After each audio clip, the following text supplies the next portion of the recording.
Hello नमस्कार मेरे प्यारे दोस्तों, NKGS रिसर्च चैनल पर आप सभी का हार्दिक हार्दिक स्वागत है। आइए आज आप लोग को बीच जो टॉपिक लाया है ना, इस टॉपिक से ऐसा हो ही नहीं सकता कि एग्जाम में प्रश्न ना पूछा जाए। 100% इससे प्रश्न पूछे जाते हैं। आर्टिकल, ये टॉपिक है आर्टिकल। देखिए, सभी आर्टिकल के बारे में हम शॉर्ट वीडियो बना के आप लोग के बीच लाएंगे। तो आज आर्टिकल 1 से शुरू करते हैं। आर्टिकल 1 में क्या है?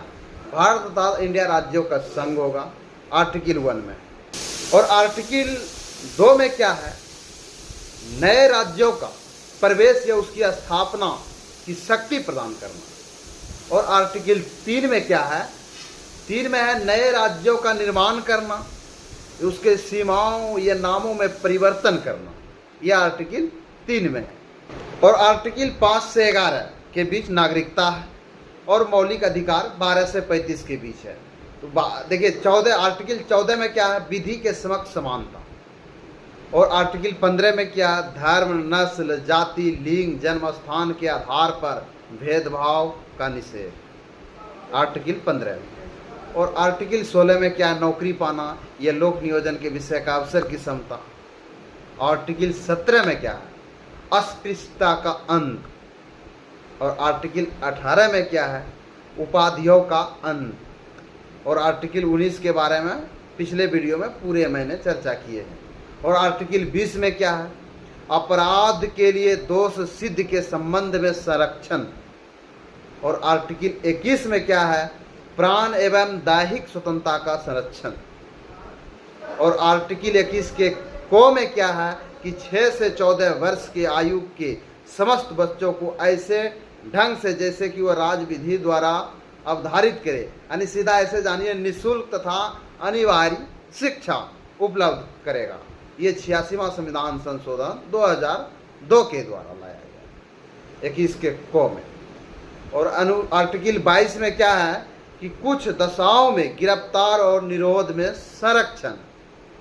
और आर्टिकल 23 में क्या है? मानव के दुर्व्यापार और बलात्कार का प्रतिषेध। और आर्टिकल 24 में क्या है कि बालकों के नियोजन का प्रतिषेध। और आर्टिकल 25 में क्या है कि धार्मिक कार्यों का प्रबंध की स्वतंत्रता। ये आर्टिकल 26 में। 25 में क्या है? अंतःकरण और धर्म का अबाध रूप से मानने और आचरण एवं प्रचार करने की स्वतंत्रता। और 26 में क्या बोल दिया पहले ही? धार्मिक कार्यों को प्रबंध की स्वतंत्रता। और आर्टिकल 27 में है, आर्टिकल 27 क्या है ना कि राज्य के किसी भी व्यक्ति को ऐसे टैक्स देने से बाध्य नहीं कर सकता है जिसकी आय किसी विशेष धर्म अथवा धार्मिक संप्रदाय की उन्नति या पोषण में व्यय करने के लिए विशेष रूप से निश्चित कर दी गई हो। और 28 में क्या है कि राज विधि से पूर्णतः पोषित किसी शिक्षा संस्थान की कोई धार्मिक शिक्षा नहीं दी जाएगी। ऐसे शिक्षण संस्थान अपने विद्यार्थियों को किसी धार्मिक अनुष्ठान में भाग लेने या किसी धर्मोपदेश को बुलाते सुनने हेतु बाध्य नहीं कर सकते। और आर्टिकल 29 में क्या? अल्पसंख्यक वर्गों के हितों का संरक्षण। और आर्टिकल 30 में क्या है? शिक्षा संस्थान की स्थापना और प्रशासन करने की अल्पसंख्यक वर्गों का अधिकार। और आर्टिकल 32 का चर्चा मैंने पहले कर दिया, संविधान का हृदय या आत्मा।